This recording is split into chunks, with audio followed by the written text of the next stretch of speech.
Hey everyone, I want to thank the brand for sending me this amazing full-length dog ramp for us to try out today. It's 74 inches long. This is the mahogany color. It does come in a couple other colors as well, but it has a really nice textured surface for the dog to walk on. It's also wider than some of the ramps that I've had in the past as well. These rails can go on either side, which we'll show you in a minute.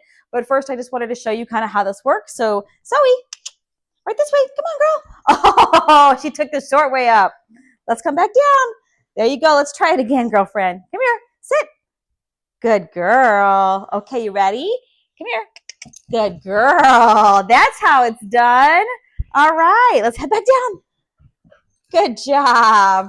So if you want to come closer, I want to show you a close-up of the texture of the ramp here. So if you come in, you can see that there's lots of grip and ways for them to like put their paws on here and have a good grip as they're going up the ramp. And then again, all of these are movable. So they are sturdy, but then you can take it out and place it on the other side if you want to put it on the other side of a bed or wherever you need to place it in your home. But love the color, love the decor and the function as far as our dogs being able to get up the ramp easily and quickly, and would definitely recommend it. So thanks again to the brand for letting us give this a try. One more last minute feature I wanted to point out on this dog ramp, and again, love the length here because of the king size bed. Wheels. So when you want to move this, you can just lift this up and walk it on wheels to another room or wherever you'd like to move it to. So yeah, love that they thought of that feature as well. And thanks again to the brand for letting me give this a try.